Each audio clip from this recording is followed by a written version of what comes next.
welcome back, and we're off on to Chapter 9. And the first thing I want to talk about briefly is Section 1421, Part 2, titled The Small Business Tax Credit, and it starts on page 138 of the Act. Now, this is a fairly large and important section that anyone who has a small business should read.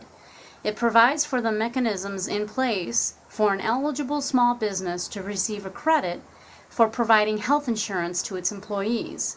Now, there are many requirements that must be met in order to qualify for this, so I would urge any who may be impacted by this, in other words, small business owners or someone who may work for one, to read this section very carefully. Now, the next section I want to discuss takes place in what's called Subtitle F, Shared Responsibility for Healthcare, Part 1, Individual Responsibilities, Section 1501, Requirement to Maintain Minimal Essential Coverage, and it first appears on pages 143 and goes to page 145. Now, this section is basically the reasoning that the government is giving all of us for the whole implementation of this act itself. The first two subsections I want to discuss are subsections C and E, which are located on page 144 of the Act, and will appear shortly on your screen.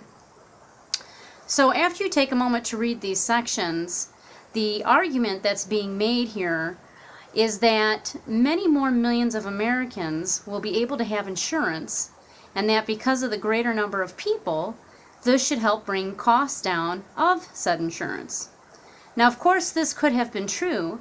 However, with the Supreme Court's recent decision being made that states are allowed to determine whether or not to participate in the expansion of its Medicaid program, as provided for in this Act, and without the concern of the federal government penalizing said state, many states will probably not expand said program as provided for in this Act.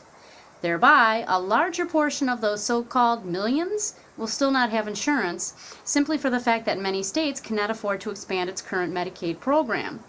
Accordingly, you can't depend on these numbers to bring down said costs. Now, this problem exists in the first place because there are really no provisions for anyone making less than 100% of the poverty lines to receive subsidies to buy insurance in the exchanges. Accordingly, these people will not be penalized for not having insurance because they make so little. However, nor will these people have any insurance, so same boat. Now, what is interesting is that there is, of course, a lot of rhetoric being said right now. Governors of states that are Republican are, of course, going to turn it down and not expand its Medicaid program, while those governors that are Democrats will expand.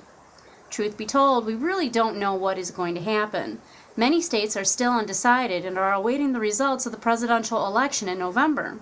And in fact, at this time, only 13 states as of September have actually signed on as effectively going forward with the state exchanges. And of course, the Democratic, no big surprise there.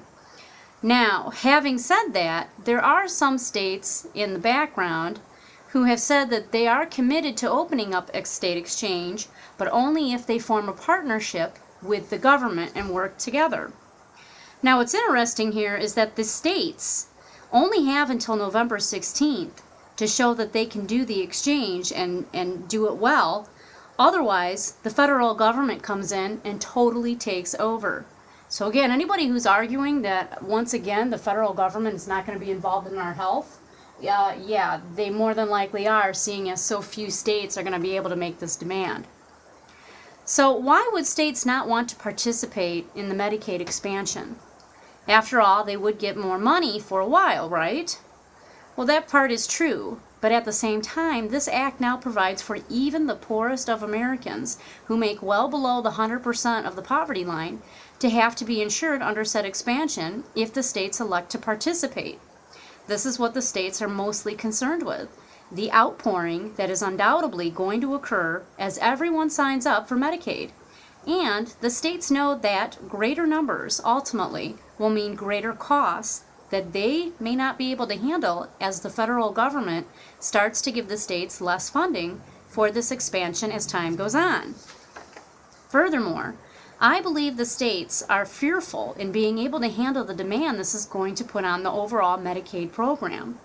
Finally, I believe the states have little confidence in the federal government that they will actually provide said benefits as outlined in the Act, meaning money. Can't say that I blame them either. How often does the federal government actually come through with what they're going to do and what they say? Honestly, the Fed's track record in terms of money isn't exactly great.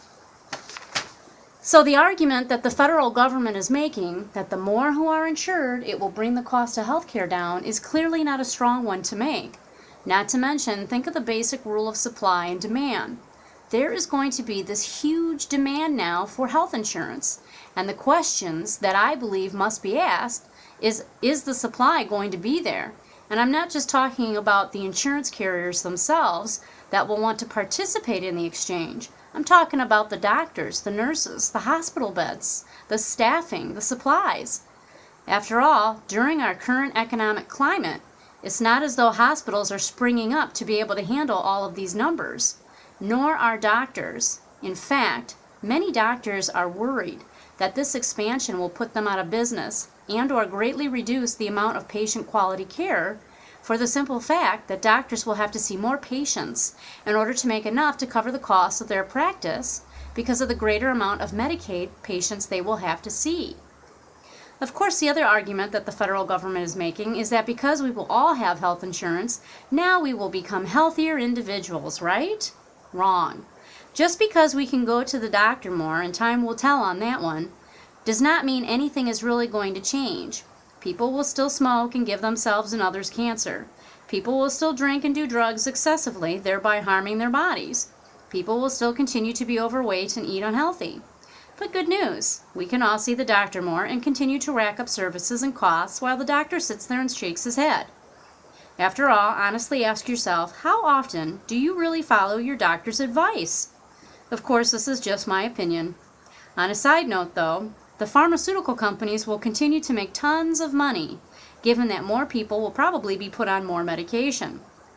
Also, just to make matters worse, think of all the costs that the illegal immigrants will continue to accrue as they continue to use hospital ERs as their doctors, because they can't buy into these exchanges either. So to wrap up this section, all I see are more costs and little to no savings, especially when you cannot rely on the numbers that the government was going to be able to rely on. But in fact, no longer can they even rely on these numbers. They continue to change, and not to their benefit. As always, thanks for listening, and stay tuned for the next chapter.